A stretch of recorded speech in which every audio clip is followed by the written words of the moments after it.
Dinasti Qing, Qing Cao 1636 sampai 1912 atau 1917 Masehi, dengan nama resmi Negara Qing Raya, adalah salah satu dari dua dinasti asing yang memerintah di Tiongkok setelah dinasti Yuan Mongol dan juga merupakan dinasti yang terakhir berkuasa di Tiongkok.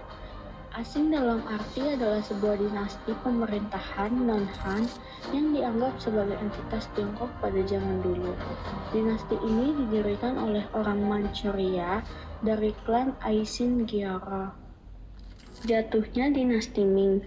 Keadaan negara Ming saat itu kacau balau, terutama setelah gerombolan pemberontak yang dipimpin Li Qicheng berhasil memasuki dan merebut ibu kota Beijing.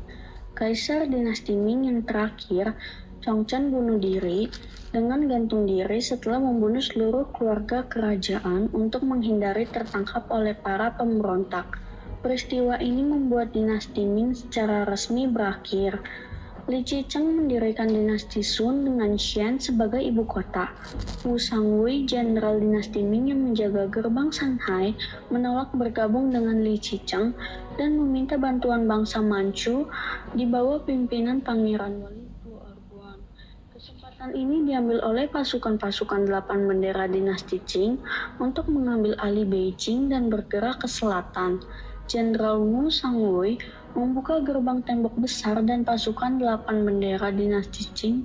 Pada tahun 1644, Pangeran Tuoguang menyatakan dinasti Qing dengan kaisarnya Sun Ce menjadi pengganti dan pewaris dinasti Ming, dan mandat langit telah beralih dari dinasti Ming kepada dinasti Qing. Dengan bantuan jenderal-jenderal dinasti Ming yang membelot ke dinasti Qing seperti Wu Sangwei, Fang Changchao, Gong Youde, Sang Kexi, Shi Lang, dan lain-lain, pasukan 8 bendera bangsa Manchu bergerak ke selatan menghabisi sisa-sisa dinasti Ming yang mendirikan tahta baru di selatan. Baru pada tahun 1664, dinasti Qing benar-benar telah mengambil alih seluruh daratan Tiongkok. Di bawah pemerintahan Kaisar Kangxi, Pulau Taiwan akhirnya berhasil direbut dari sisa pasukan yang setia kepada dinasti Ming pada tahun 1683. Dinasti Qing terkenal dengan kebijakannya yang tidak populer di kalangan bangsa Han, dengan memaksa mereka menuruti cara berpakaian dan gaya rambut bangsa Manchu. Gaya rambut bangsa Manchu yang mencukur rambut bagian depan dan mengepang rambut bagian belakang dianggap penghinaan oleh bangsa Han, yang menganggap rambut adalah turunan yang didapatkan dari leluhur. Di zaman tersebut, bagi orang Han yang tidak mematuhi peraturan tersebut akan menghadapi hukuman penggal. Satu istilah yang populer pada zaman tersebut adalah ingin kepala, potong rambut, ingin rambut, potong kepala. Di bidang pemerintahan, dinasti Qing mengadopsi cara-cara dari dinasti Ming, terutama anutan Konghucu.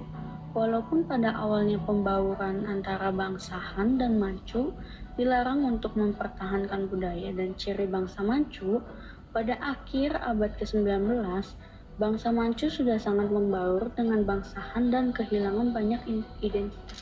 Walaupun pada awalnya pembauran antara bangsa Han dan Manchu dilarang untuk mempertahankan budaya dan ciri bangsa Manchu, pada akhir abad ke-19, bangsa Manchu sudah sangat membaur dengan bangsa Han dan kehilangan banyak identitas mereka.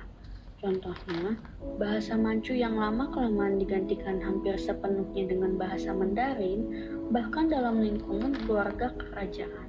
Masa keemasan, dinasti Qing mencapai puncaknya pada masa pemerintahan Kaisar Kangxi yang memerintah pada tahun 1662 sampai 1722, Yongzheng pada tahun 1723 sampai 1735, dan Qianlong pada tahun 1735 sampai 1796.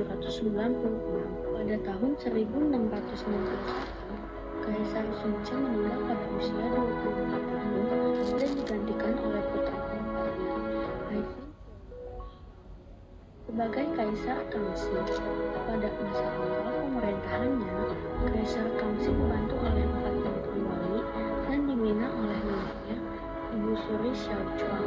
Pada tahun 1669, Kaisar Kangxi berhasil menggagalkan rencana salah satu menteri walinya, Hou Bai, yang ingin memberontak.